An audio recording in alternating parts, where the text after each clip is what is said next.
everybody, and welcome to the Dice Tower. I'm Tom Vasel. I'm Mike DiLisio. All right, it's been a while since I've done something with Mike like this live, and this is a week full of Gen Con previews and talk about Gen Con, but you know who gets to go first? The two oldest guys. That's right. That's right.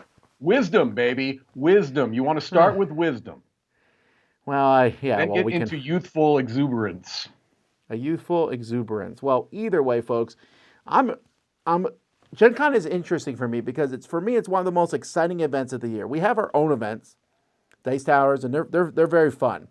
But there's some stress involved with them because it's about preparing for them, making sure everyone has a good time. We're hosting them. I don't care if you have a bad time at Gen Con. Well, I don't want you to have a bad time. But that's not my responsibility at Gen Con. Yeah. But the thing about Gen Con, though, is I'm excited because I get to see all kinds of new stuff. But for us, it's also, we have to figure out how we're going to get our stuff there. And this year, our booth size has doubled, which is kind of crazy.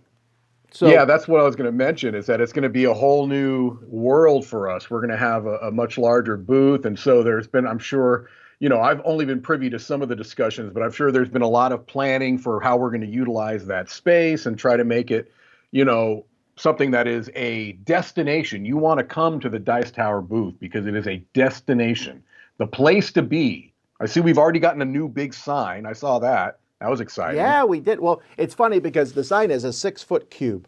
And I was like, wow, that's so huge. But once they upload that to the ceiling, I think that's the right word, right? They're uploading it. Anyway, once they raise the sign, it's going to look small, I think, just because that's how these kind of things work. But let's go in order here, folks. So Gen Con starts a week from tomorrow. Well, a week from Thursday, actually, because technically it starts on Thursday. For us, Gen Con starts, for me, on Sunday, because Sunday is when the Dice Tower van is going to be heading up, and we are going to be taking a trip moving towards Indianapolis. It's going to take us 3 days because on Monday, we are going to stop at Level Up Games. So Level Up Games in near Atlanta. So we'll be hanging out there. Go check out their website for more information about that. And so the people in that van will be me, Kenny, Joey, and Chris. We're the drivers. That's the beginning of Gen Con. But the end of Gen Con will be the opposite group, or the other group, and that will be Mike, Camilla, and Mike, Camilla, and Z will be at Capstone Games. What day is that, Mike? Oh, that's a great question. I believe that is Tuesday. I believe it's Tuesday that we're going to Capstone. Of the following, I could get that information. It's not the day of Gen Con. It's the week after Gen Con, right? It is the week after Gen Con. It is Capstone Visit post-Gen Con Tuesday. Yes, Tuesday.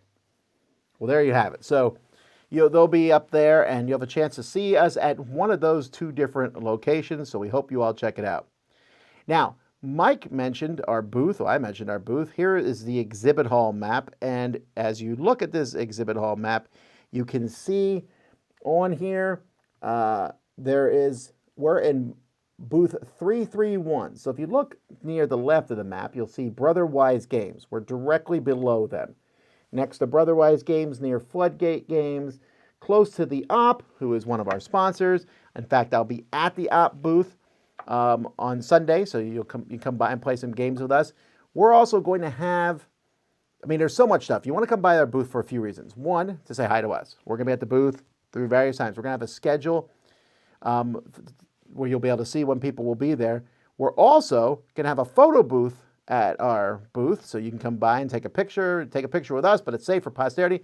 Because one thing I like, personally, is when people want to take a picture with me, I would like to get the picture, and almost no one ever sends them to me. So this way I'll have the pictures.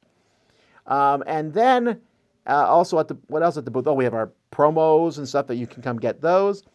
And we're going to be playing games at the booth. We have many, many sponsored playthroughs, and you have a chance to come play in those games. And we're going to have that full schedule is going up today online, and we'll have a video that talks about it more. And you can come by and win one of 5 bags of games. Unless you are associated with Dice Tower, Mike, you cannot win. Yeah, I'm excited about that. We did that in Essen where we had publishers come to our booth, play games, teach games and play games with us, and we were able to play with people at the convention. It was a lot of fun, so I'm looking forward to doing that at Gen Con. Also, while you're there's a couple events. Our big event is the 16th Annual Dice Tower Awards. Now, this event, actually, it says there's one available ticket, so you can get a ticket for it right now. Quick, get it. Yeah. But if it is sold out, which it was until that ticket came available a minute ago, you can still come. Just bring a couple generics and line up, and we'll get you in. There's plenty of room. It says 600, but we'll be able to fit more than 600 people in there. So come see who wins the Dice Tower Awards. We put a lot of work into these, and we're excited to show them off. And there'll be some other interesting things there. Especially, I'm excited about we're awarding some Hall of Fame inductees. Yeah, that's very cool. A smaller event, our board game reviews important. Me and Alex Radcliffe from Board Game Co. are going to talk over each other for 1 hour straight about board game media. You want some frank talk? You want to ask some questions? This is a place to come and do so. So you're not going to just get up there and both of you say, no, they're not important. Questions? I have debated doing that before. Wasn't that like, wasn't there in the past, like Winston Churchill gets up like, never give up, and that was his whole speech? Something along those lines. Yeah. Something along those lines. So I don't know. Okay, but what we're really going to talk about now here, folks, is me and Mike are going to go through board games that are being released at Gen Con. So a couple things before we jump into this. First of all, this is our opinion. Obviously, we're taking a look at these games. We've played a lot of the games on this list already. This list, which we give credit to Eric Martin for putting this list together on Board Game Geek. I believe there is, let me look at the list here. There's 439 titles. So what we did for this list is, I'm only looking at stuff for sale. I know that there's going to be booths there where they're going to be showing off previews and upcoming stuff, but honestly, this list is going to be long enough anyway. Yeah. And then I sort them by thumbs, which, you know what? That's not fair to publishers who just added their game yesterday, except they shouldn't have waited till yesterday to add their game. And we might not make it through the whole list, but we're just going to go through the list and talk about them and tell you if we think about them, how excited we are for them. And if you hate our opinions, well, the rest of the Dice Tower later this week will be giving their opinions. Yes. There's a lot of hate you can spread around. Don't worry. Don't worry. Yeah. So, with that being said, here we go, taking a look at the Gen Con preview. And let me pull up my thing here. Starting at the top, the hottest game is Rock Hard 1977. Now, this is designed by Jackie Fox, who was, I think, the bassist for The Runaways. Joan Jett's first band. Yep. She was either the bassist or the guitarist. I can't remember, but a guitar player in The Runaways. Yeah. This is interesting. A couple of reasons why. Number one, I know that Jackie Fox is going to be there at Gen Con, and so obviously there's going to be some interest there because she's got the musical background as well. But DeVere also, which has been traditionally a little bit of a smaller publisher, but over the last couple of years, it really seems that their presence is growing. And to have the highest thumbed game coming into Gen Con is pretty impressive. I got to look at it. I know I think it's at the studio. I don't know if anyone has played it yet. Yeah, a few people here have played it, and so far the people who played it have enjoyed it. I have not played it yet. I'm interested because I just read Jackie Fox's designer diaries that just got posted today, I think, on Board Game Geek. And that's interesting because it's not like, oh, this is a bassist who designed a board game. No, it sounds like a full-blown gamer. I looked, and she's been a member of Board Game Geek for a decade or so. Has she not designed other stuff too? Or is this her first design?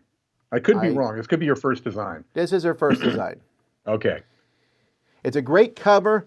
Here's my only concern about this game, Mike. And valid or not, I'm concerned about the drug use it seemingly promotes. Yes. It's called candy in the game, but it's clearly drugs. I know this because she mentioned it in her designer diary. And I don't know, man. I don't know if we'll have to see. I'll have to play the game, and I'm just coming into it from that perspective. For sure. I guess my thing is that this is a game that is not being geared toward children at all. It's not even being geared towards families. This is going to be a heavier game from what I can see. But yeah, I think people should at least be aware of that going in. And if they've got any sensitivities to that, I mean, this is trying to recreate the music scene of the 70s from someone who was there. And so, I'm sure that drugs were a part of it, but it would be good if they were informed, because it might be something that they're very uncomfortable with and don't want to play in a game. Then the game after that, which somehow has less thumbs than Rock Hard, is Arcs. Arcs is easily the hottest game in the world right now, in the design board game world for sure, with uber positive reviews from most of the major media outlets, including Mike DiLisio giving it a 9.5, which means he hated it because he couldn't go that extra 0.5 to give it the 10. Someone asked in the comments, why not a 10, Mike? Well, look, there's always got to be some room for growth. But yeah, no, it's my favorite design by Cole Worley to this point. The problem I think is going to happen is that it is so hyped and so talked about that you're going to have people that are going to instinctively bounce off of it because of that. But also is that it's a game that has certain things that don't really fly in a lot of not mass market, but hobby games. Like it can be very, very mean. It's very much, you can take people's stuff. And so it's close. It's a 4X game, so you've got to be aware of that going in. I think it's, fantastic, but we'll see. I mean, I do think this is more approachable than most of their games. I'm looking forward to trying it out. So we'll see. If you want it, you see there the Amazon price is $289.98. I would just wait, folks, for the inevitable next Kickstarter and get it through that. Tom, I think they're selling it at Gen Con. Oh, well, right. That's the whole point of this list. Yeah. I think they're selling it at the but let's say Gen Con's the only place to get it, and it's still expensive online. They're going to redo this one. And I will, folks, play it. It's on my list. I'm trying to find a group of people who have also not already played it. Which I have a couple of them lined up. So it's more timing than anything else. Sure. This next one here, whoops, wrong screen there. Mike, how do you say this game? You already told me. Yeah, Tir na Nog. Tir na Nog. Thanks to Ian O'Toole, who on Twitter gave the correct pronunciation guide for this. I keep playing this game. It's so interesting to me. It is a game. You told me I should try it. Yeah, sorry. Yeah, I think you would like it. It's a game in which you're collecting cards and putting them in a grid in front of you, and then how you put them in the grid, it will score points from game to game. It's going to change. You pick some ways to score points each game. But the way you get the cards is you place workers. There's a grid of cards on the board. You place workers in between two cards. And then in reverse turn order, you take one of the cards that's next to one of the workers you have out there. And then sometimes you might get left with a worker with no cards next to it. And then you get to take, you go last, but then you can take any of the cards that are left over on the table. So it doesn't feel that bad for that to happen. Okay. It's really interesting. I'm fascinated by this game. Yeah, I mean, just the sound of it sounds great. I love the look of it, obviously. Well, not obviously, but to me, it's a beautiful looking game. I'm very interested. Isaac Shalev seems to have had some games that have been on the precipice, but have never really gotten that hot. But this one's looking like it's really got people's attention. So, I'm looking forward to trying it. The next game is, unless AEG is crazy, the beginning of a series. Let's go to Japan. This is a fantastic game about making a trip. It's one of the few games in the world, I think, that the scoring takes as long as the game almost. It's a bunch of drafting, and then you score your trip through Japan, but it's really fun. But if they do not do let's go to Korea, let's go to China, let's go to New Zealand, whatever, they're crazy. Right. I mean, this is just ripe for the picking. It really is. Yeah, yeah. And we had two tables of this in the hot games room at East, and it was always being played. So very, very hot game right now. Some people that backed it are getting it, and I think once it gets into the wider audiences, it's going to continue to do well. And then still hot, Windmill Valley. In fact, when I'm done with Mike, I'm going to record my review of Windmill Valley, which is positive. This is from NSKN. Why do I keep calling them NSKN? NSKN, that's been a while. Yeah. It's from Board and Dice, and it's in the line of their T games. We're not going to be able to call them T games anymore because they're no longer start with T. But it's a colorful thing, but it definitely is. This is a game where you're moving gears, and then you get to take the actions of the two gears so you can pay to move them forward or faster. There's a few problems I have with the game, the biggest being a lack of a player aid. Ooh. But it's a lot of fun. Yeah, and Danny Garcia, that's another rising name, Barcelona, and so. Endeavor Deep Sea. Have you played this one, Mike? No, but I actually got an early look at this last year, Gen Con, in a prototype form. I never played the original Endeavor, but it's always looked interesting to me. I just, for some reason or another, never got a chance to play it. It was never like being played at a game day I was at, but it looks good. Have you played it? No. It's been a while since I played Endeavor, period. But the Deep Sea appeals to me a lot. Like, ooh, I want to go explore the sea. Mm-hmm. Then the next one seemingly came out of nowhere with the boring name Cities. This is a dual Steve Finn, Phil Walker Harding thing, and man, was this hot at Dice Tower East. And me and Chris and Wendy gave this a very positive review. People are like, nah, it doesn't look fun. I'm telling you, it's popular and fun. Look how popular it is here. This game's it's just so easy to play. It's a nice drafting game. Yeah, and so what number are we at here? 1, 2, 3, 4, 5, 6, 7. 2 of the top 7 games are from DeVere? That's crazy. Well, let's move on to a game that came out last year, and I told Mike wasn't that big of a deal. At Essen, yeah. Sea Dragons. So Sea Dragons, let me actually pull up a picture here, folks, because you want to see this one. It looks really cool. You're basically filling a board. It's a pattern game, but it's a little bit different than most pattern games because you are trying to just cover up these tokens, and then these tokens you turn in for sets to get points. But you're also trying to have area control on each of these 4 boards to get points. So there's kind of a dual thing there. It's a gorgeous looking game. I'm surprised this one's as buzzy as it is. I quite like it. You're right. It's nothing terribly innovative because basically you're putting out, polyomino shapes, but you're just putting out these pieces. But one of the things that was kind of interesting to me is just a small little kind of a change.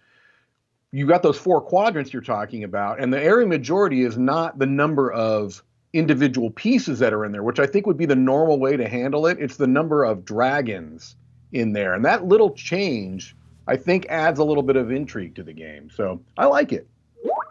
Especially if once you get a little bit into the game, when you play a game a couple times, you're like, ooh, I can pay, it's expensive, to cover, have a dragon go in 2 different quadrants. You have to pay more to put them in that deeper water. But that's amazing. It can really help you get a lot of points. Yeah, it's neat. All right, first expansion on the list. We got a couple expansions here. World Wonders Mundo. This is just more monuments and actually slightly different way to score monuments. This is such an obvious thing. I would imagine they'll have six of these before we're done. If you like World Wonders, you're going to want more of it.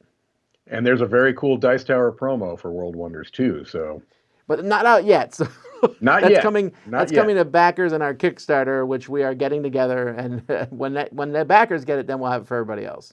That's right. Then another expansion for Endangered here. The American Red Wolf scenario. Yeah, I know Z and I are big fans of Endangered. I don't remember what your opinions were on it, but I like it fine. I don't love it as much as you guys, but I think it's good. Yeah, and this is one that I backed and haven't received yet, so I'm afraid that maybe it went to my homestead address, Tom. So I may end up getting a copy of it there to Because Yeah, that makes I sense. think people are getting it by now. So this next one is on my most anticipated list. Okay. Undaunted 2200 Callisto. And that's So are because we saying which are the ones that are on our most anticipated? Rock Hard would be on mine. Oh, okay, yeah. And you know what? Keep in mind that my anticipated list are games I haven't seen yet. So Rock Hard is one I'm very Sure. interested in, but it's Yes. we have it So here. you've seen it.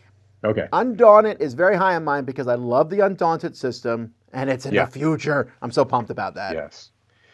Yeah, and it looks like it's going beyond, I guess pun intended, I suppose, from the other Undaunted systems, were games which seemed like much smaller in scale. Like they did have a couple of big boxes, but mostly they were pretty, medium-sized games. This one looks to be a big kind of, epic experience, so to speak.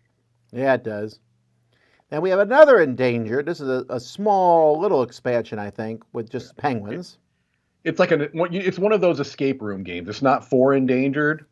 It's in that same line as like Holiday Hijinks stuff. Ah, okay. Then this is another one that's on my most anticipated game. Me too, and just recently too, because I first of all I didn't realize it was getting released at Gen Con, but yeah, this looks really good. I love cheese. That's all I need. But also, like some of the earlier reports are like viticulture, but with cheese. Yeah, and that makes me very excited. Yes. No, I'm very much looking forward to that one too. I like the design team as well. Mike, I had some blood orange cheese yesterday. Oh. It was actually pretty good. I like that combo. It was blood orange. I apologize. I don't remember what the main flavor of the cheese was. Okay. But I was making some mac and cheese, so I decided to. I use, of course, Gouda.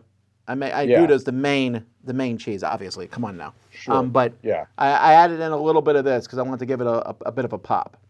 Maybe like some blood orange Gruyere or something like that. Okay. All right, for 3 years. Yes. Mike and I have had to sit on this news. We knew this was going to be a Dice Tower Essential. We did.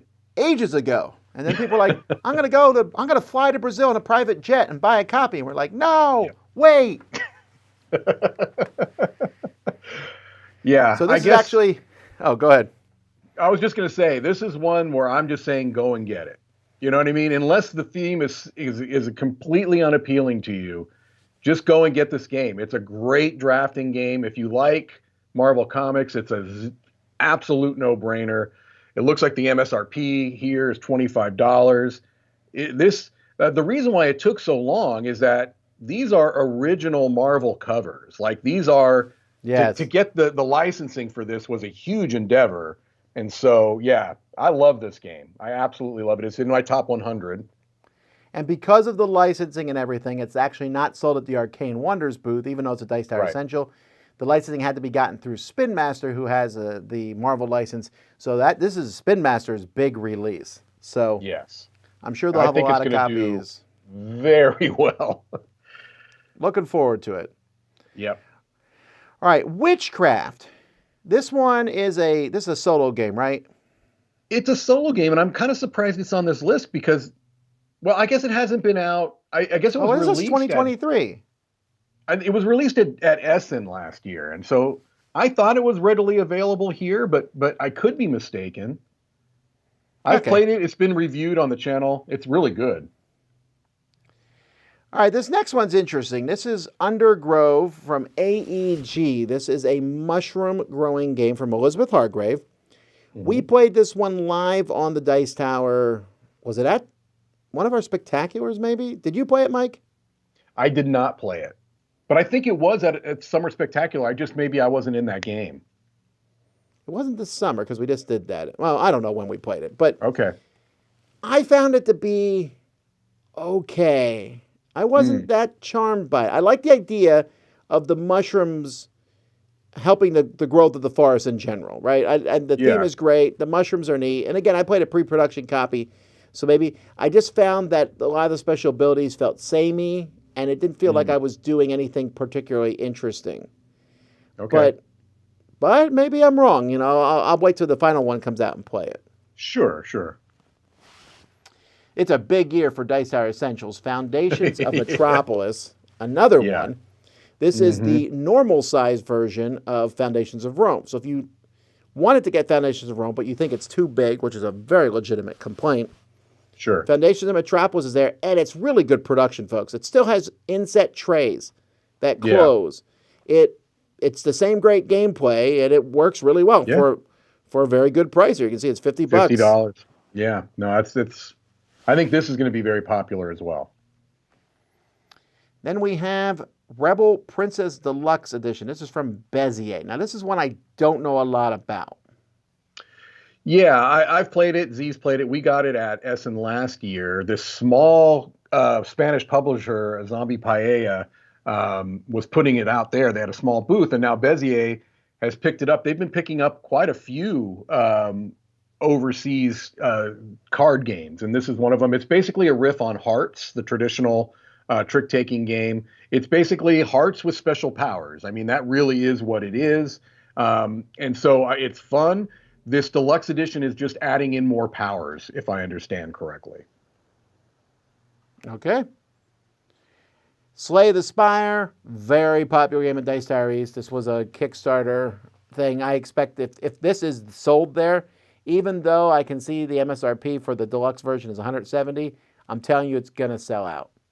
It will sell out. It says the listed prices for the collector's edition, so I don't know if they have different editions there, but it's going to sell out. I feel like this is the game that I am most kind of like, I need to play it because it's just so overwhelmingly popular, even by people that don't have a connection to the video game, which would also be me, that I really, there's got to be something there, right? There's got to be something there if it is getting this overwhelming positive stuff. Video games to board gaming is a iffy, bumpy road. This is a good one. It's one of the best. It might be the best. Pirates of Maracaibo, which I still haven't got around to playing yet. I know Chris loves it. Yeah. So that's going to be there from Capstone. It's funny on the preview page. It says English North American edition, and then underneath the the description looks like it's in Italian, but that's all right. Oh, yeah. And then this is a very small expansion here for Forest Shuffle, Alpine expansion. It's just, I think, 20, 30 cards. 38 cards, maybe? Oh, 38 cards, yeah.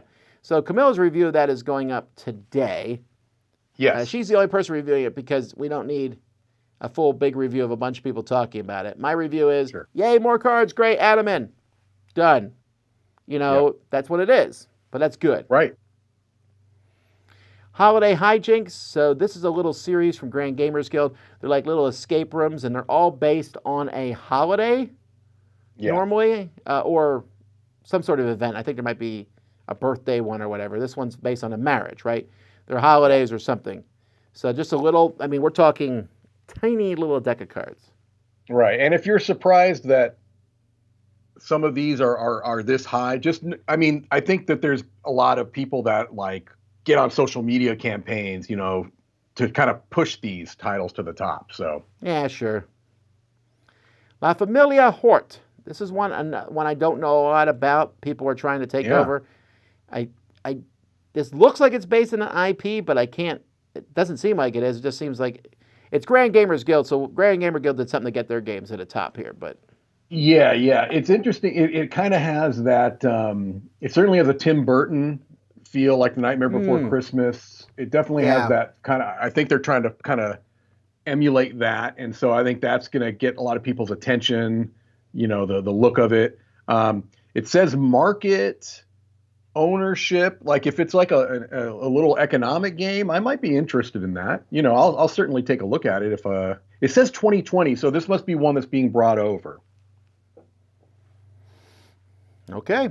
This one, AI Space Puzzle. So this came out last year at Essen, and now Portal Games has a re-release of this one. So what this game is it is a game in which one person is trying to get people to put these little space stations and things out on this map in very specific places. But they can't say anything.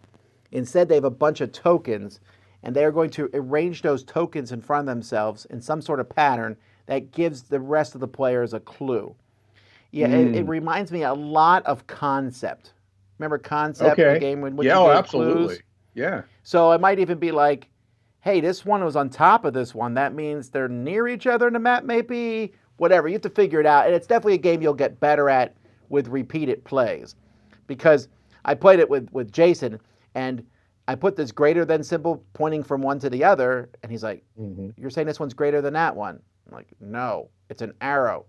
But I couldn't say that out loud. And the whole game at the end, I was like, it was an arrow. He's like, oh. So now we know that for the future that's an arrow. But it's very interesting. There's lots of puzzles. If you like that kind of cooperative puzzle thing, which I do like, I think you'll enjoy this.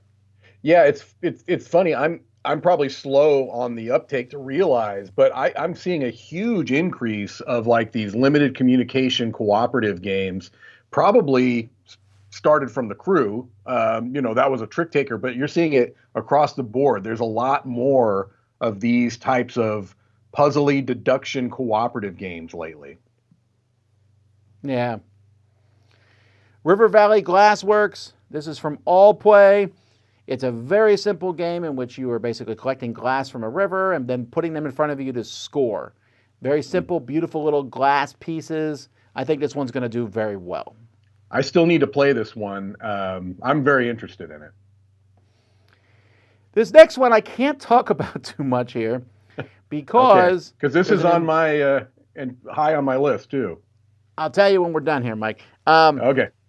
Well, I mean... So there's an embargo on this, and the embargo ends in 2 days or something. I forget what it is. Our review will be going up of it this week. But there's enough information about this out there. This is a cooperative game with the possibility of traders, but you don't have to do that part. But there could be traders if you want to play that way. And it's kind of a storybook game. It's a puzzly adventure game, which you're working together, playing through season 1 of The Mandalorian. Okay. From Unexpected Games, which is definitely true. When they announced this, it was quite unexpected. Yes. I can't say a whole lot more about this. Sure. I could say I like it. Okay, but Okay. to find out more information, our review is going up Saturday or Sunday. Hey, more DeVere. I know. So Sand is this one. This one's actually been out for a few weeks, maybe. Maybe it's the first convention it's at. Yeah, this came out in May. This is a pick up and deliver game, I hear. Yeah. Oh, you haven't played this one. Yeah, it's a pick up and deliver game. It's in that same kind of like box size as their medium games like Red Cathedral and White Castle. It's about that same weight too, a mid-weight pick up and deliver game. There's a fair bit going on.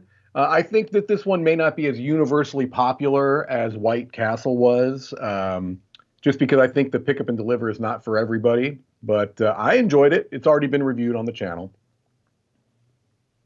And Gnome Hollow, which has also been reviewed on the channel. So when it comes to buzz, folks, there's two kinds of buzz. There is the public buzz, and then there's the behind-the-scene buzz. I don't know how else to describe it, but publishers and designers, there's that sort of buzz. The Gnome Hollow is like a 10 out of 10 when it comes to that behind-the-scene buzz. Everyone who's anybody is like, oh, Gnome Hollow, Gnome Hollow. It's a very good game. I enjoyed it a lot. I don't know if the public's going to love it that much, but it is very high on this list, and it has magnetic boards, which is enough. You should just go buy it for that. And it was hot at the at East, too. 2 tables of that as well in the Hot Games room. We have 2 expansions here for Cascadia. See, that's the thing. They're not expansions. I assumed they were expansions. Wait, These they're are not expansions. Flip and roll and rights. Thank you for clarifying that, Mike. Yeah, I thought they were too, but they're not. These are 2 flip and roll and rights, and I guess they're probably similar games, just with like different maps or something. Again, that's a little bit of talking out of ignorance. I haven't looked more into them, but up until very recently, they're different games. I'm looking at both of them here. They look very different. Okay. I got to say, though, my interest in them, I'll play them, but wow, my interest has gone down considerably. Yeah, I'm honestly not terribly interested in that. Robinson Crusoe Collector's Edition, which was announced 72 years ago. Oh, boy. This has had such a troubled, kind of rollout. I mean, there were copies of the Collector's Edition being sold at Essen last year that Ignacy, the publisher and designer, was disavowing himself from, saying that if you buy this, just know that it's not the version that I intend to put out. Apparently, this is the version, I guess, that's gone through all of his kind of like checks and revisings and everything else. Is that right? From what I understand, if you don't get this collector's edition now, that's it, because he's going to keep doing the original version. Yeah. That's what he said anyway. I don't know. Right. Yeah.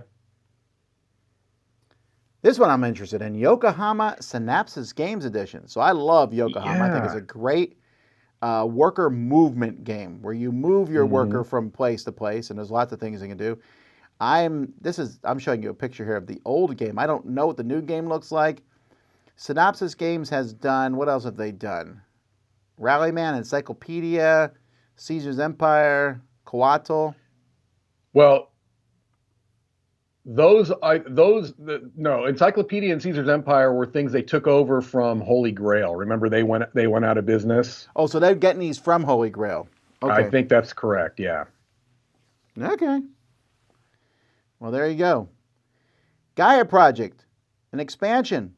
This is one people will run for because it says 50 copies each day.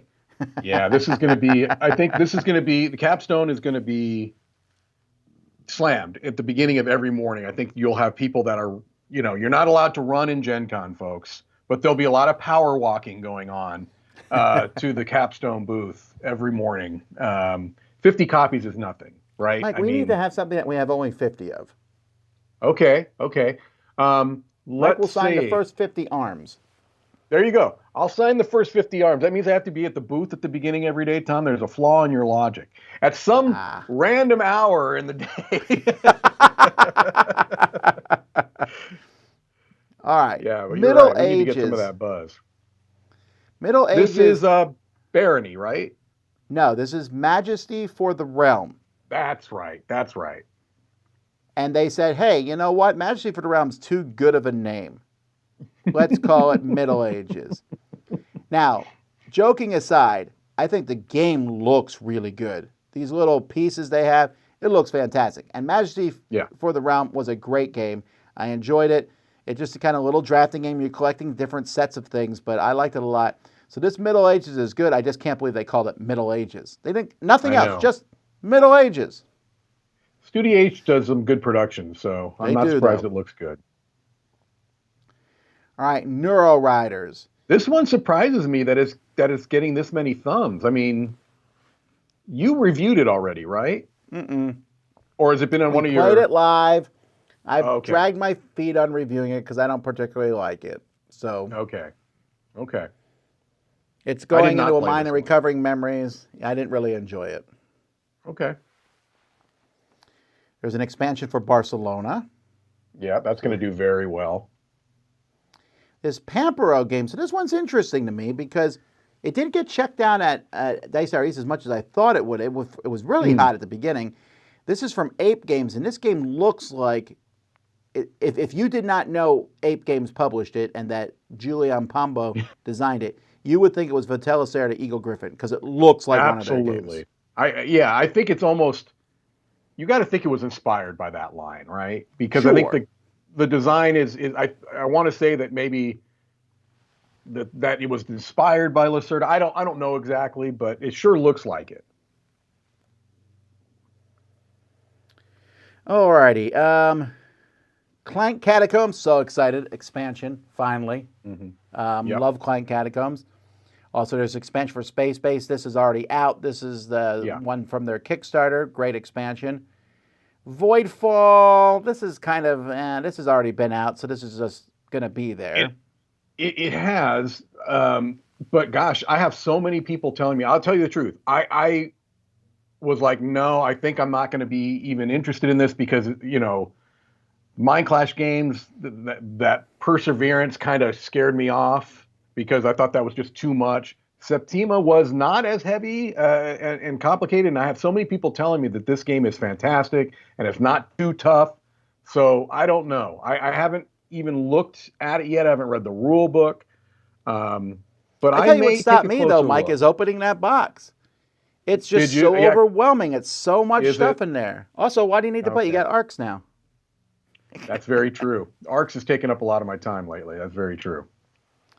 I'm kidding, folks. I know they're not the same game. Please don't yell at me. I know No, they're very different. The only thing in common is their space. I know that. Yes.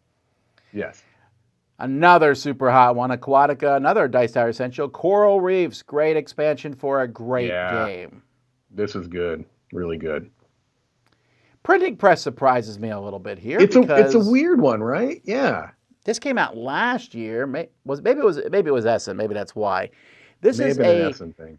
Sort of, it's a card game version of Gutenberg, but not really. They're very different games. This is a pretty small little card game where you're making little grids. No, this came out before Essen last year. I noticed because I played it at the retreat. I thought those may have have had an been early copy though, copies. Mike. Yeah, we may have had early copies. This is the one like with the little frame that you put over the cards, right? Yes. Okay.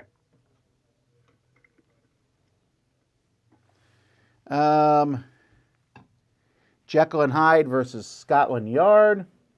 It's a great two-player cooperative game. Okay. Really good. Cubito's Foul Play. That's another one of those expansions that was in a Kickstarter. Mm-hmm. Harvest. Now, this one blew my mind when this came in, folks. This is like 4 times the size of the original Harvest. Yeah. I saw in your unboxing video, it says the Golden Edition, and that's what's the listed price. I have actually the retail edition, and it's a smaller box. I think the difference, Mike, is that you have cardboard as opposed to wooden pieces. That is correct, yes. I'll be interested to see how this does at Keymaster. I have a feeling that this is going to be kind of like a hidden success. Like, I don't think it's going to be blowing the doors off, but I have a feeling they're going to sell a lot of copies of this game. Because I think it's going to demo very well. It looks nice. Keymaster always has a great booth with really good demoers there. I have a feeling they're going to sell quite a few of these. But I don't know, Mike, because I feel like it's a different demographic. So I played this with my kids over the weekend. It's been a while since I played the original one. And I like the game. It's a good worker placement game. But it has some weirdities to it because you have to harvest in this game to get points. And so you have to set yourself up at the end to pull that off. And if you don't, you'll lose. And it's not as simple as it looks. It's not. You're right. That makes sense. It also has some weird, like, for one action, you can plant as much stuff as you want. So it has some, it's unusual. I like it, but it's also weird that they took such a small game and made it big. But I actually don't think the bigness hurts it. It's a, Ticket to Ride size now. Yeah. It feels like a full game, but it's different than things I played. And I just wonder if it's going to connect with the Keymaster audience. That's all. Yeah, we'll see. We'll see how it shakes out. All right, Salton Sea is another Devere game. This one's been out for a few months, March now. This is a very, very, very tight economic game. I didn't get a chance to play this one.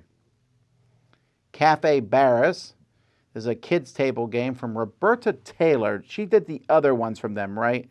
She did like Creature Comforts and Maple Valley. Yeah, right. Okay. Yeah. Cafe Barris, kind of with a capybara on the front. That's cute. Looks just like a, card game. Yeah, it looks good. It looks like you want to get this now or you have to wait till Q4 to get it. It sure looks that way, right.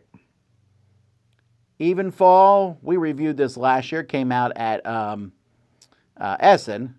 A very involved card game with tons of different actions that you can do, and cards can be used in different ways, where you have your own little magic coven, and I know there's an expansion was just announced for this. Yeah, I saw that. Here's another one I'm interested in, Mike, Ovation. Me too. This is also on my list. Because, I'll tell you what, the cover doesn't get me at all, actually. I saw the cover, and it looks like a silly game. Mm-hmm. But once you look at it, I'm like, oh my word, classical music. I mean, we just played Luthier. And I was like, oh, that's right. I forgot how much I love this theme. This theme looks fantastic. Yeah, it really does. It really does. I'm pretty pumped about this one. I hope this is a good game. Me too. I'm very much looking forward to that one. An expansion for Robinson Crusoe. Colossal Hmm. Cat in a Box. So Chris Oh, and I you opened skipped this up. Reef Project. No, oh, maybe they switched on you when I did them. Oh, okay. They must have switched places because Must have Colossal Cat in a Box is switched. on top Ooh. now. Wow. They have the Okay. same number of thumbs. I don't know what the difference is. Anyway, Colossal Got it. Cat in a Box is. We opened it up yesterday. It's too much, folks. I, Is it? you Well, here's the thing. The cards don't change size. You're still using a deck Hmm. of cards. Yeah. It's just that the pieces are much bigger. What it feels like, when I open it up, it feels like the game you would have at a booth to demo the game. Mm. Got it. Yeah, I know what you mean. I know what you mean. I love Cat in a Box, and you know what? It's I do not that too. big. I mean, it's size of tickets, right? If you love the game, Right. maybe you want something this big. There's also a giant plastic cat in it, and I'm like, I don't know. Do I need this? It There's feels unnecessarily big. there's only 200 copies that are going to be there, so I think this is a day one sellout anyway. So, um, Yeah. but yeah, you're right. It's gonna be a niche thing. All right. Reef Project. So this one, I heard nothing about this. I was I going to don't say this remember us one I know covering it in nothing the news about. or anything. Yeah, It looks interesting. It's it from. does. Is this Board and Dice doing this one? Yeah. It is. Yeah. Yeah, they kept this one on wraps. Let's take a look at the designer. Proyecto Arrecife. I don't know if I'm pronouncing that properly. Are you looking at the same? I'm looking at Martino Cicciarera Oh, and I clicked on Federico alternate names. Never mind. Pierlorenzi. So Martino did all the deckscapes. Oh, And interesting. Federico did Trismegistus. Oof. Oh, you don't like Trismegistus Trismegistus? was too much. Too It is. much. Well, I think part of that's the production more so than the rules, but Right. yes. Yeah. Yeah, well, it's interesting. I'm curious about this one. I am too. Color me intrigued. And another Dice Tower Essential. So excited This about game this is one. great. Video game It's champion. great. If you were a kid in the 80s or 90s, this theme is you. Going and Yeah. renting games, playing video games. It's such a great game. Highly recommend it. Yeah, it's great. I love it. The Fog. This one is from Zolox Games. This one, we have a copy of it. I looked at it. I don't love the artwork of the cover per se. I'm curious how it will play. Eric says it's good. Eric Summer. So Okay, that's the extent of my knowledge. I looked at the cover at the studio, and I was like, oh, interesting, but I didn't go further than that. Yeah. So I do want to give it a try, but just haven't got to it yet. Nocturne. This is going to sell a lot of copies because it's the new flat-out game. And it's pretty looking, and yeah, the cover. I love the cover of it. By the way, if you love nature games, then you're like in heaven in the past few years. There's a You know zillion what? of them. I may pick this up for my wife. She loves foxes and the kind of the mystical foresty stuff. She might be interested just in the look of it. All right, so some games here that have been out for a bit here. Sure. We have Cascadero from Bitewing Games. You like that one, right? Oh, I think it's really good, I'm really kidding. good. But It's right again, next to Knizia. you know, my Knizia bias fully transparent. But yeah, no, I think this is a good tile laying game from Knizia. Then Septima, which you just mentioned, an easier Mind Clash game. Easier, not light. Stone Spine Architects. These are all games that have been out for a bit. Yeah. These yeah. last three. Here's one that's new, though. Or, no, it's not new. Sorry. It By says almost, 20, because yeah, 23. Yeah. I'm just remembering. Didn't I review this one? No, I didn't review it. Okay. You didn't? I've not. Yeah. I've not played this one yet. I haven't either. I don't know. The components don't look great. Mm. You're pulling tiles from a bag. Well, hopefully it's good. Yeah. Far Away is going to sell a gazillion copies from Because Pandasaurus. it's really good. Really, really good game. It is a solid, good game. It's one of those games that's hard to teach, but easy to learn, Yes. if that makes Yes. sense. Yeah, you have to teach the scoring first. Or you just play a quick round of it, and then people go, Yeah, that's oh, and then you know how to play. Yep. Sears catalog. This is a new, this is from Taylor Trick Taking. Yeah, it's a did this have a different re-implementation name? Oh, What's Left. of What's Left. Yeah, which is it's a shedding game, a really good shedding game if you like card shedders. Very good. Then Ezra and Nehemiah, which I'm hearing nothing but good about. Oh, you haven't tried it yet. I'm sure you'll get around to it. There's so many games that come out here, Mike. I don't know if you know. Yeah, I have noticed. Yeah. All right. Yeah, it's good. It's a good mid to heavyweight Garfield game. This is my number one anticipated title of Gen Con, Tom. This is my must-have. Okay, and I'm not surprised here. There's a couple reasons here. So this is called Hi-Fi. The designer, Andre Taruya,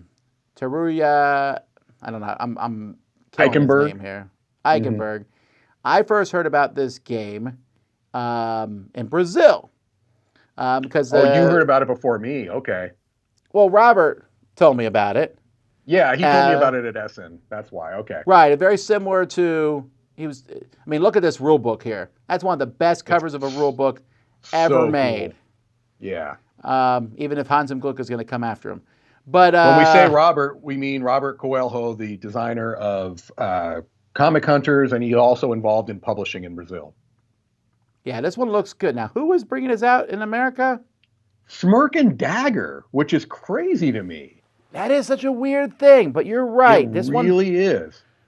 I am super pumped about this one. Yeah, this is my number one must-have game. When Robert showed it to me at Essen last year, described how it works, the little vinyl record that you can actually kind of spin for action selection, it just looks really, really good. And I love the theme, so I am all about Hi-Fi. That's the one I have to have.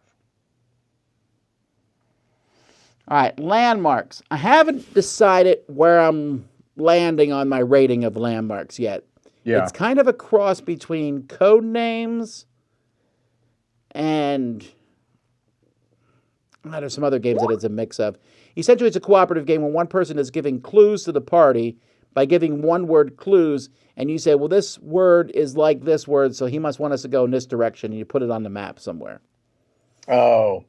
So, it sounds like other clue-giving games, but the gimmick there was is one. I say there's one very similar that came from R&R games with wizards and stuff. I don't know if you remember that one. Oh, Mystic Paths. Mystic Path. It's very similar to Mystic Paths. Yeah. Okay, and that even that one even has like directional things. So yeah, that makes sense. Yeah, I'm curious where this one will end up. Yeah. Lure. Very, very fun little... Another one I have to have, yeah. Fishing game from All Play. It's a remake of Dice Fishing. Yes, but a very good remake. Yes. Another expansion for Tiny Towns that was part of that Kickstarter. Weirdwood Manor. This one is getting very mixed reviews from my personal people talking to me about it. When I say very mixed, I mean a lot of people are saying they don't like it, which I'm worried about. Yeah, I'm in that boat, Tom. It's one that it feels like there's a good game in there struggling to get out. There's just a few weird things that happens that make it something where I'm just like, well, I don't know if I want to play this because, players, it's a cooperative game and players can just get stuck in a room. It's got kind of like this turning the board circular thing to move throughout rooms, and you could just get hosed and just get stuck in a room with no way to get out of it. It's a little more convoluted than I would like for a cooperative game, but there are some neat elements to it, and that's what's so frustrating is that it's not just like this is a bad game. It's like I think this could be a good game, but it needs some tweaks, in my opinion. All right, then we got an expansion for Ancient Knowledge, which is great. You know why I'm excited about this expansion, Mike? Is because I'm hoping it means I don't have to shuffle. And as dumb as that sounds, I that's like a the good idea point. of going through the deck once without shuffling, because then you don't see the stuff twice or whatever. That's a really good point. That was one of the small negatives that we had for Ancient Knowledge. That's right. That would be great. I mean, and it's a $17 expansion, so it probably is just some cards, you know? Yeah, it says it looks like it adds a solo thing too. Oh, okay. Well, that's interesting. Okay. Here's our second mushroom game, Mycelia. The I don't cover know a of this lot one about intrigues this me one. more. Yeah. Yeah. I kind of like the look of it. It kind of has that scientific, there's just that kind of a scientific journal vibe to it going on, but I haven't looked terribly deeply into it. It looks like it has drafting, which I tend to like.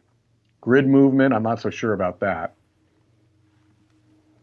Then we got Quartz the Dice Game. This is from Lucky Duck. Quartz is a little push your luck style game. Yeah. I assume that this dice game will be very similar. Yep. Dracula versus Van Helsing. You played this one, right? Another, two-player, head-to-head, kind of like a battle line vibes almost. I like it a lot. This one I know nothing about. This one was Mondu. Sorry. Oh, Mondu. Oh, I see. Got it. Fate Forge. I know nothing about Fate Forge. Okay. This is from Mighty Boards. Yes.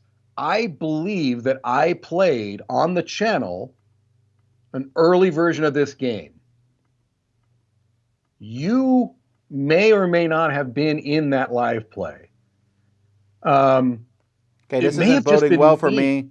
This is not boding well for me if I was in the live play because I don't remember it. Yeah, it may have just been me doing a live solo play of it. I really enjoyed it, but it was an early version. It was a puzzle, like you know what? You played Vengeance, right? No, I haven't actually. Okay, same designer as Vengeance, and it has a similar feel, like where you're on a map and you're having to kind of like puzzle out the best way to get through that map. And so it's got like a dungeon crawly vibe to it, but it's much more of a puzzle game. I really was intrigued by it. Apparently, but like Mike, I said, it was pretty it. early. What's that? You did play it, right? You did play it. I thought Hang on. so. Oh, now I'm all confused here. You might remember when you see through it a little bit. Man, it's been a while. During the Autumn Spectacular. Mm-hmm. This is just you're not doing very well then. Oh, I do remember this now. Dice. They're all Yeah, well, that's what I meant. If you had taken this, you would have remember. gotten a red die, which is a. I gotta say, Mike, my remembrance of it was I didn't love it. Okay. Because I don't always love these puzzle-esque games. Yeah, that's true. It's not one that is like, just go off and do your own thing. It's very much you have to puzzle it out. But I don't remember now. But okay. I think I remember recalling like, I got to figure out who's going to move into the thing. Yeah. I remember enjoying it, but again, for both of us, this was a while ago. All right, French Quarter, Nova Roma, both good games, but both already out. Yep. Captain Flip, you want to get the Spieljar's loser? No, I'm kidding. It was nominated, though. Right. But that's out. A Gentle Rain has been out. War Chest, Pagan has been out. Oh, actually, no, Pagan's not out yet. Yeah, it's coming from Capstone, but wasn't it? It was released earlier. We have a copy of it believe. Here in the studio, so yeah, it must have come from someone else, the original publisher. I think it may have been like a Kickstarter originally. I'm not sure of this, but now Capstone is kind of bringing it to a wider audience. You've played it, right? No, this is a Z thing. I think Z and Camilla Z played this one. Yeah. Oh, that's right. This next one is just called Spectacular. Better be good. I know. I'm kind of intrigued just on the cover. 20, 30-minute game. What's that? Chili Fox. Chili Fox. Yeah. I like the designers. This one feels like a Z game because he really likes these designers. Yeah, it really does. And if you look at the little picture, like the map, it almost gives me like a Trails of Tucana vibe. Yeah. You know what I mean? So I bet this might be right up Z's alley. All right, Nekojima, that's already been out for a bit. Yep. An expansion for Radlands. That's cool. Yep.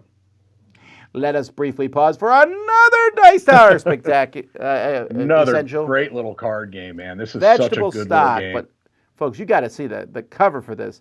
I love the Yes. art on this one. That's the See, biggest that was the difference. original. That's what it is now. Yeah, the original was just very, very, plain. This, I love this kind of Cuphead style. It's great.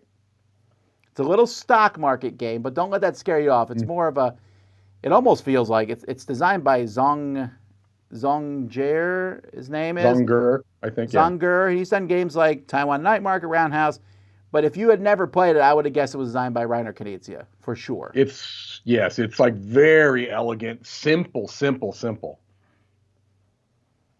Words of a Feather, not a great game. Yeah. Party game. Dodo's Riding Dinos. If you like the first, you'll like the second. It's more of the same, but you can mix them together. Veil of Eternity will be there. That's great. There's another That'll one sell from- very well. Sure. There's another one from Pat's Kuro. From Draco Studios, Pat's Kuro. There's another one. I wanted to love this line. I just did not like this one. This is a game I've missed, Tom. I know that I think you reviewed it and weren't that high on it, but for some reason I really want to play From the Moon. Actually, Mike, it has not been reviewed yet here. Oh. I mentioned it Maybe in you one of loved my it. 40 I don't remember. games. No, I did not. Okay. Here's the thing. It's an okay game. It's a decent Euro style game, hampered by deluxe components. That's problematic, right? Like you have to put the people in the little buggies, and it's hard to put them in a little bit and moving them around. And then they're like 1 billion combinations. Like, yes, but so does a deck of cards. That's 1 billion combinations. It's almost sure. It's not as many. They're combos trying to make as, it more innovative than it is. Well, they're saying there's more combos than it can be because, if I have 6 Legos, I can make 1 million combinations or whatever. It's not that exciting. Honey Buzz expansion, fall flavors. Circus Flocati, but no horrific art. It's a shame. Yeah, this is the Japanese art, or no, Korean. Sorry, this is Plate Games, Korean art. But yeah, still a great push your luck little card game. Agueda, City of Umbrellas. Me, Z, and Camilla reviewed this one. It is a nice, welcoming game about a beautiful umbrella project, festival type thing in Portugal. Yeah, I played a live solo play of it on the channel too. Did you like it? I did. It's very basic. This is the kind of is. game I could give someone as a gift, and I think they could figure out how to play it. Sure. Loot! I don't know a lot about this, but the designer, Charles Chevalier, I like his stuff. Chevalier, maybe? Yeah, okay. I'll accept that. This looks like a gazillion other games that have been out before, though. It does. It looks like a Gigami game. I don't even know how else to put it. Like, it just has a very similar look, art-wise. Seaside. This is a push your luck style game from Randolph, known for making You can cards. play it on the beach, Tom. You can play this on the beach. Yeah, I know. I laughed when I read that, and I was like, "There's no game I want to play on the beach. Nothing. Yeah. Yep. Nothing. The beach is a terrible place. I don't want to do anything on the beach other than walk." All right. At this point, we're now below 75 thumbs, so we're just going to kind of scroll through. But if there's one you want to call out, Mike, say so. There's actually 2 right after the distilled, really quickly. Kinfire Delve, I'm very interested in because you've told me that I need to play it. Yes, this is for me, it's a great solo game. But you can play more than one player, and if you combine 2 of them, you can play 3 to 4 even. Yeah. This Sacred Valley game, I have a feeling, is going to go completely under the radar. This was actually at Gen Con last year under its original name, which I think was called Urubamba Valley. And it wasn't through North Star, it was through the original company. It's the designer of Terrorscape. It's a straight up Oh, Euro whoa. Okay. Hang on. That's interesting. that has like these tiered, like there's boxes inside the box that you lay out to have like a tiered. It's very much like a a market type of a game. You're getting crops, you're getting them from a market, and you're placing them on the board. It's a game that I think is going to just kind of completely go under the radar. Although North Star, maybe you'll get a little more attention. But I bought it at Gen Con last year under the original name. All righty. Quick shout out to Things and Rings from All Play. Yep. The Gang, we just reviewed that. It's going to be very mixed reaction. I'm curious, Mike, on your I need to try that it. one. Because I do like Texas Hold'em. More Gloomhaven Buttons and Bugs. I think we'll be playing that at the booth. Another Kinfire Delve. Yeah, I think with Kinfire Delve, Mike, that one. You can get either. It doesn't matter. Okay. They're like different characters. So. Right. Oh, this one I want to. This Doggerland. I've not seen this in person yet. Oh, you haven't? Have you? Yeah. I was given a copy at Essen, but it was in German. From Flavian. I haven't played it yet. You want me to? Well, I can give it to you at Gen Con if you want. No, I need you to review it before Gen Con. Before Gen Con? It's a big game, Tom. That's why I haven't played it yet. It's very. No, I don't know. I don't know if it's good or not. It has an older look to it, though. It looks like a game from 15 years ago. Not in a bad way per se, but I'm curious if it's fun or not. Yeah, it was one of Flavian's favorite games last year, so he gave it to me to try. Wild Gardens, me and my girls reviewed that. I want to check that out, Tom. I really do want to check that out as a solo experience. You know what, though? The solo experience is so different. I was reading through because there's like tons of story and like all kinds of stuff, so I didn't really mess with that at all. But there's the solo book is like full of all these it's just get resources, cook them for people, give them to people, get points. But there's like more involved with the solo thing, so that would be interesting. Okay. Yeah, I do want to try that. Trio has finally hit America. Yep. Frozen Frontier. This is Arcane Wonders. Mistwind. Yeah, it's weird. It's a Cosmodrome game, right? Like Smartphone Inc. and Aquatica originally were, but this looks like 2 to 3 hours. It looks like a big game with a lot of stuff going on. I just don't know much about it.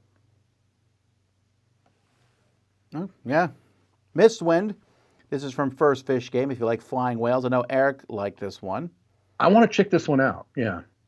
Age of Comics, Cosmic Cow, Metro Runner. This one's a new one. Yeah. Oh. Wait, I missed this whole Scoville thing. We must have talked about that, but I forgot about it. Sorry. Metro Runner. The second edition. Second edition, yep. I like Hot Peppers. Looks like it looks like the exact same game, though. Yeah, this is coming from Trick or Treat. So it's part of I still think it's weird that they have their Trick or Treat, not scary line of games. Yeah, like they had Gold West, I think was the last one that they did like this. Yeah. Donut Shop, I think, has been out a bit. Donut Shop's been out for a bit. Noon Attack. Our review that's going up this week. You guys got to try this one. Kane Klenko's a great designer. This is a fun game. I'm really looking forward to talking more about it. I enjoyed it. This was at Essen last year, but only in German. Ah.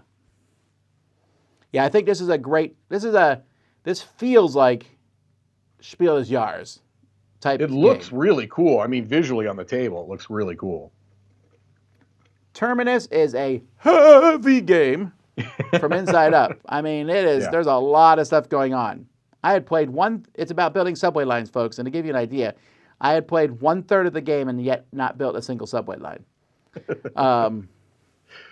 Yeah. I need to give it another try. Sirens I reviewed. Spectral I like a lot. Me too. War for Chicken Island, Star Tycoon, Ziggurat. Ziggurat is new. We played it on the Spectacular. So we played that, so definitely if you want a legacy game for kids, and actually Z was telling me, I didn't even realize it, this is based on an older game that Matt did. And I remember that when I saw it. I'm going to find the name of it here real quickly. Is it a space game? Yeah. Oh my gosh, that's right. Mole Rats in Space. Yes, Mole Rats I in played Space. that. I Why played that didn't with I my catch kids. that? And as soon as Z told me, I was like, you're right. I've played this game. I completely forgot about it. I completely forgot it too, Tom. But now that makes complete sense. So, Hamster Roll. This one kind of blows my mind that this is coming back to America. This is a dexterity game. You can see that wheel in the picture, and you just stack stuff on it, and that wheel then slowly rolls on the table a little bit, and you don't want your pieces to fall. Yeah. Or you don't want pieces to fall when it's your turn. Right. Once your piece is on, you're fine. This one is not in our dexterity library because I don't think you can really do this in the dexterity No, man, library. that would fall on the floor, roll out the door. Exactly. And then it would go into someone's garden and grow a meatball tree. Nestlings. I'm interested in trying out Nestlings for sure. Yeah. I'm going to keep an open mind, but it looks very derivative to me, but that's just the cover, I guess. Yeah, but sometimes, I don't know. You never know. And going down here. Oh, Wrath of Fire Mountain. This one I'm surprised has so few thumbs. I think it's because people are just hearing about it. That's true. They just announced it a couple weeks ago. Yeah. This one we'll be also reviewing this week, folks. But short description, this is My Little Blood Rage. That's the way I feel about it. And it's game right. It's going to be in one of the tins, $25. I have a feeling this is going to sell out. Unless they're bringing thousands of copies, I think this is going to sell out quickly. Man, so many games that I've reviewed. We got this Confusing Lands. Oh, here's another one I'm surprised has so few thumbs. Invincible. This game is amazing. I think the word needs to get out. I got to tell you, I don't think the cover does it a lot of favors. I don't think the components do it a lot of favors. But you're saying the game is that good? That's what's going to win out. If the game is that good, people are going to get it. Yeah, but when people play it, I think they really enjoy it. I also think it's an IP game, right? So if you have no connection to that IP, you'll be like, and then move on, right? Yeah. There's also, a bit of superhero fatigue. Sure. You notice there's not a lot of them on the list here. Stalk Exchange, we played that that's from the op. We played that in the Summer Spectacular, and that will also be one of the games played at our booth. Moving on to the expansion for Expeditions, we just reviewed that. Yep. Oh, I forgot about this. The new edition of 10 Days in the U.S. from the op. Yeah. I do like the look of it. I like the way that they're doing the art. It looks very, very welcoming.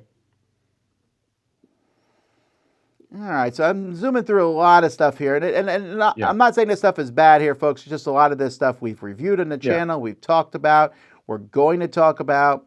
Is there anything farther on the list, Mike, that you wanted to point out? I'm looking. I do want a quick pause here on this Gateway Island. This is from Van Ryder Games. Yeah, we got a copy of this. Yeah. So it's a box with 21 mini games in it. You play the mini game. There's rules for it in the book, and then once you play it, it's like, did you like this? Well, you can now go play Ticket to Ride, and it points you to more modern games. Interesting. Okay. So it's really more of, Gateway. That makes perfect sense, actually. Yeah. It is what it's called. I Heart Manatees. I just played this game over the weekend like 4 times with my kids. They really enjoyed it. It is... Buffalo Games, Eric Lang. Yeah, you draft the tile and you build your manatee habitat, but where you draft the tile from gives you an action. And you're like growing manatees. There's a little bit of take that. You send a shark after other people, but...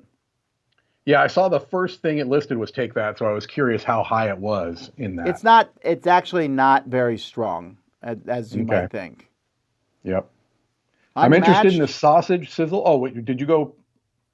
Did you pass that sausage sizzle? I never. Inca and Marcus Brand dice rolling. I thought it might be fun. Okay, apparently I put sizzle. I found it. There we go. Sausage sizzle. Oh, the brands? Yeah. I'm in. Yeah. Sausage sizzle. That's what I thought, yeah. There's no sausages here. These are animal tokens. This is from 2013. I'm looking at the wrong pictures. Oh, yeah. No, it's called Sausage Sizzle. It's 25th century. That's a Oh, cute it must cover. be a remake. It must be a remake because it says 2012. It is a cute cover, right? Okay.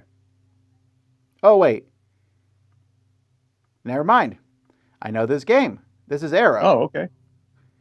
I think. Hang on, let me make sure. Did I just review this one?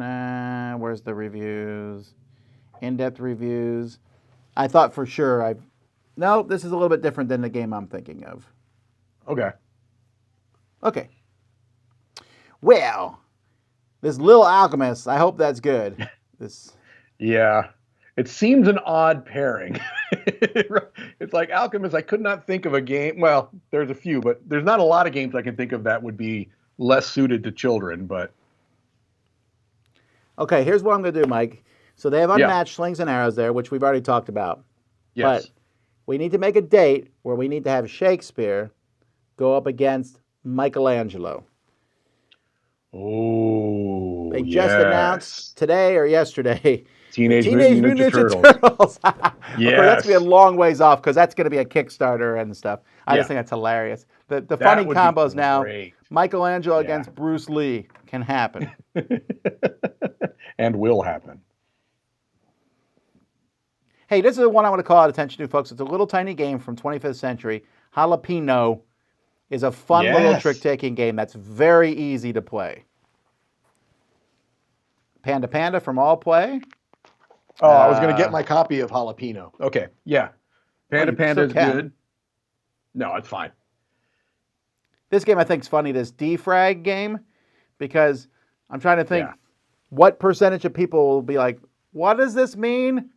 And what is this picture? This is the save symbol from Word. It's a 3 1/4 floppy, baby. Yeah, so I think we've hit most of the hot games. I mean, and again, folks, and I don't mean to disparage these small little games, because there's a lot of cool little ones that are out, that are coming out at the fair. And so the new edition of the anniversary edition of Ghost Fight and Treasure Hunters, I think is going to do very well there. Oh, the new Horrify's going to be there. Actually, I heard that's out in Target. Which one? The Horrify. It is out in Target. Yeah, it is. I need to go to Target.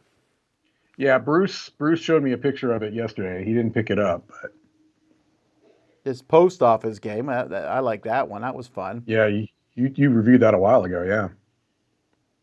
Feels like a while ago, but I think it was like 2 weeks. But yeah,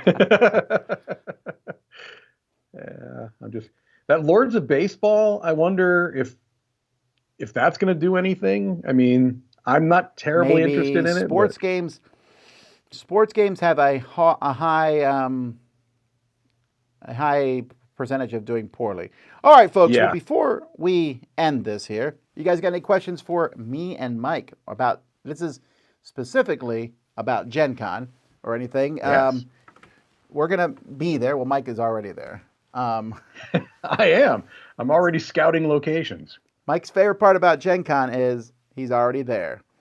My favorite part of Gen Con is sleeping in my own bed. That is pretty solid, Mike. That's pretty solid. It's so great. It is so great. Yeah. So you'll have to read me if there's questions, Tom, because I can't see them, of course. Yeah, I'll let you know. Come by the booth 331 or 333 if that's easier for you to remember. We'd love to say hi to you there. If you see us walking through the halls, say hi. Unless we're carrying something, wait till we're done carrying it, then say hi. Every post convention, I get irritated when people say, I saw Tom, but I thought I would bother him. Bonzinator, I don't know why I can't pronounce things, wants to know, what's your favorite food truck? They changed them out. Go ahead. They did. Last year, Joey B got Sonic the Hedgehog. What did we get? We got something that was horrifying. That's true. We got a blue hot dog. Yeah. I think what they did was they cooked it in, I think, grape Kool-Aid. I think is what they did, something along that line. It was not bad, but I also wouldn't buy it again. Yeah. There's always great food trucks. They're the ones that you know are going to be there. The Island Noodles one is always it's very dependable. So long though. It is, but it's quick, Tom. They're just taking it out of a huge wok and putting it in a cardboard container. It's not a, I mean, the line flies. So that one is, it's not necessarily the best, but it's reliable and you can, get it. The hot box pizza is always there, and every year they No, have a don't get Gen hot Con box special. pizza. Don't get hot box pizza. I'm just saying they've got their Gen Con special slice, whatever it may be. It changes every year. But the best ones are always like, there's usually a really good barbecue food truck there. There was last year. There was a good lobster roll truck I went to. There was yeah. I went to a place that I got a really good banh mi last year. I think it's the Vietnamese sandwich. There was a good Jamaican truck last year. Folks, if you have time, that's worth going to. I really enjoyed it. Yeah. It's outside the exhibit hall. You go down a long hallway. It's a bit of a trek to get there, but it's between the stadium, the Colts Stadium, and the exhibit hall, and there's so much space. It's so much better than it used to be. You used to have to you were all squished in that one street together. Now it's way spread out. You can find it. You know what line you're in when you get in a line for a food truck. Yeah, that's true. It was a mess on Georgia. It was just too crowded. It was exciting. I get that. It was. Yeah. I'd rather give up some excitement for, have some space around me, but. All right. Okay, let me see here. What game are you most excited to bring from Gen Con to the retreat? I would be bringing all the games to the retreat. Does Mike make room in his house for the Dice Tower crew to sleep on the couches? No. We don't want to sleep on couches either. Will Arcane Wonders have any copies of Ito for sale? I don't think so. That's coming out later this year. They had some at Origins, but I think that was just some leftovers. I think they had older ones, yeah. What's our non-game hot thumb? Food stop, board game adjacent, etc. I hate to give out secret information. Okay. But if you during the day want to break from Gen Con, go. It's a walk away. It's like a 15-minute walk away. And it looks like you're walking into a really bad part of town. You're not. You're just going underneath the bridge and stuff. But Shapiro's is a fantastic deli. Yes. It's never crowded, really. You just get in line, pick what you want, and it is a New York Jewish deli transplanted to Indianapolis, I think. Yeah. It's been there for years. It's a place that is popular, all times of the year. So, yeah, no, Shapiro's is legit. They're not catering to tourists. It's old school. It's just old school, huge sandwiches, potato pancakes, pies. They had one of the best Reubens I've ever had. And I'll tell you this, folks, if you're willing, not just Shapiro's, but anywhere, if you're willing to walk 5-10 minutes, restaurants are great. Any restaurant that's in that immediate radius of Gen Con, they're slammed. But if you just walk out a little bit, you can find all kinds of good restaurants. Yeah, you can. I agree. Anything else? Board game adjacent? Like there are a couple of arcade places, that you can go and play arcade games. There's two of them. I don't think either of them are in walking distance, but they're definitely in a short Uber ride. No, they're both within walking. Well, one's within walking distance, Mike. Because I walked all the way to Moonshot Games. Oh, that's true. There was one. Yeah, that's on Mass Avenue. Yeah. So those are options if you want to try do something a little different at the nighttime. There's Duck Pin Bowling not too far away. There's two game stores. I mentioned Moonshot Games. Yeah. You probably want to Uber to that one because it's like a 30-minute walk or whatever. But the Good Games is right around the corner. It's right across the street. Yeah. Right. Well, no, it's down the street. You're right. Down the street. Catherine says, what should be the first game I grab when the dealer hall open? I'll tell you what, on this case, my opinion on this is pick one that you want, go get it, and then don't worry about anything else. If they sell out, they will be available later. You will not lose out. It's not like, that game has been sold forever. And don't point to me the one time out of 1 million it happened. You're going to be able to get the games. And just be aware also that the ones where they're saying 50 a day, it's probably unlikely. You know what I mean? That there's a mass of people there. I would just say don't count on anything that is limited to 50 a day. Hope for the best, whatever the case may be, but don't count on it because you'll be disappointed. You're setting yourself up for disappointment. I agree. Let's see here. Is the Wild Bill's craft soda good? I hear it's good. I've never done it because. So what we're talking about, there's Wild Bills, and they're at almost all conventions now. You buy a mug. They're known for their root beer. You buy a mug, and then once you have the mug, I believe refills are free for the rest of the convention. I mean, you're paying like $30 for this mug.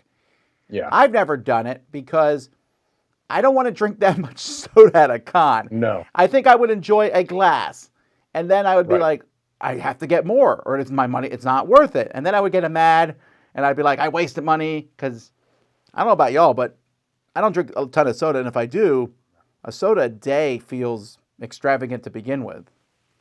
Yeah, I think one of the Dice Tower crew did it at PAX. The first time I remember seeing it was at PAX Unplugged back in 2021, I think.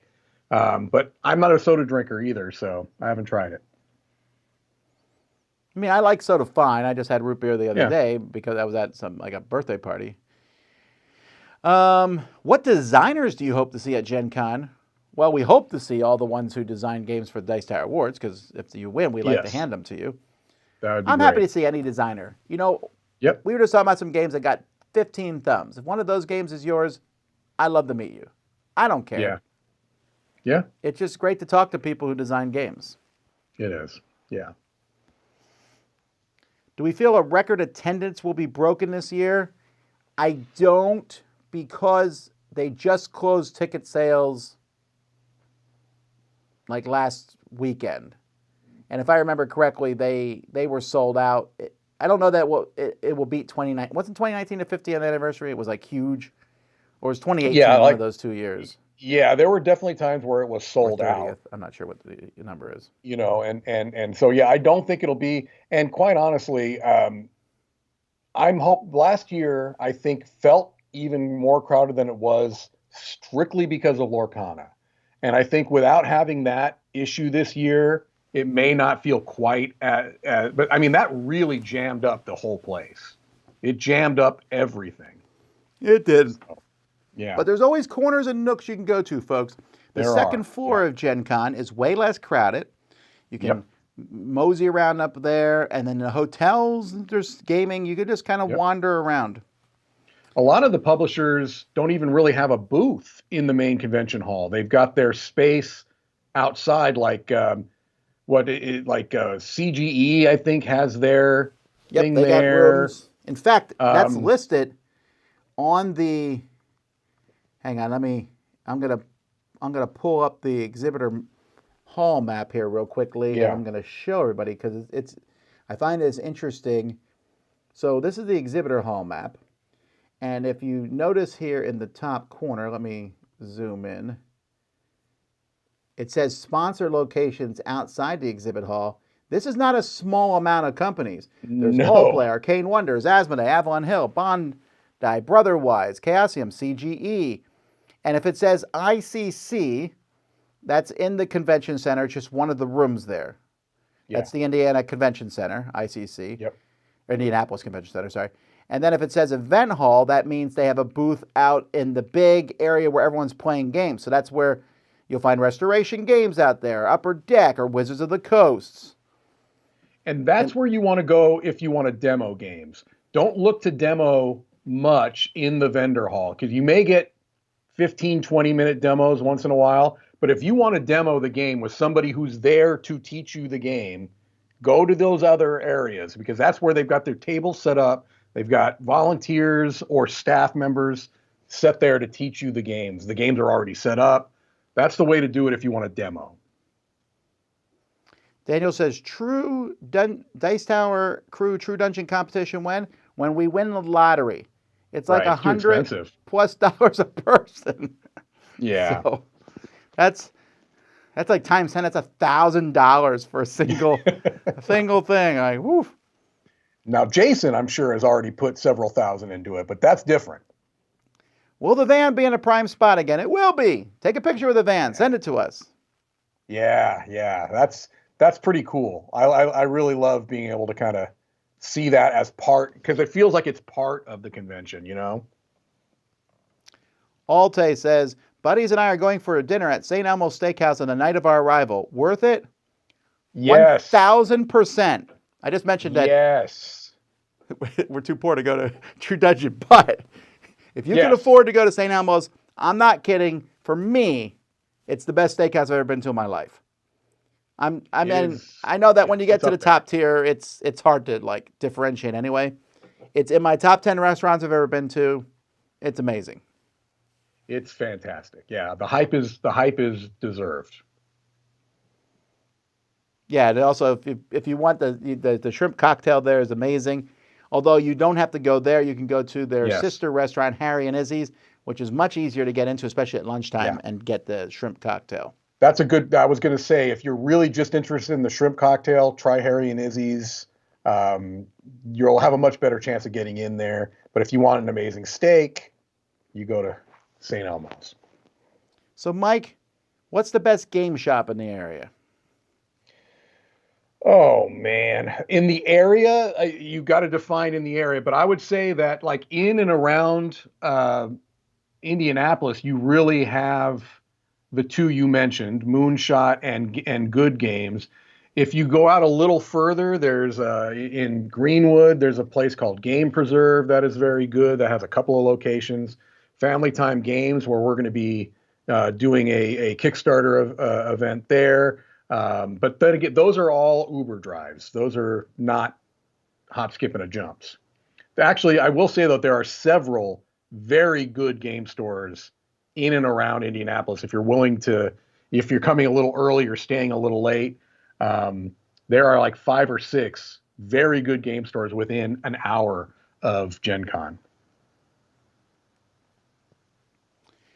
Alrighty, well, that's about it for now, folks. I know there's a lot more questions and stuff, but guess what?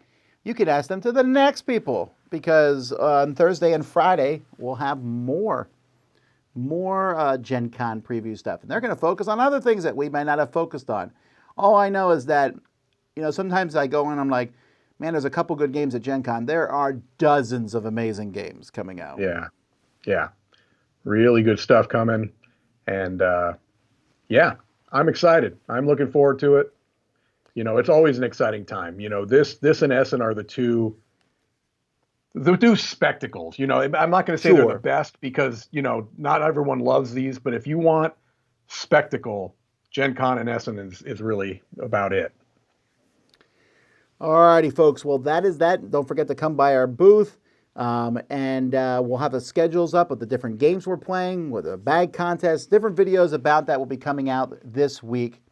But we got more board game reviews coming your way soon. So anyhow, and don't forget, come back live in a few hours, and Z is going to be doing What's Happening. Yes. Anyway, until next time, I'm Tom Vasel. I'm Mike DiLisio. Have fun gaming at Gen Con.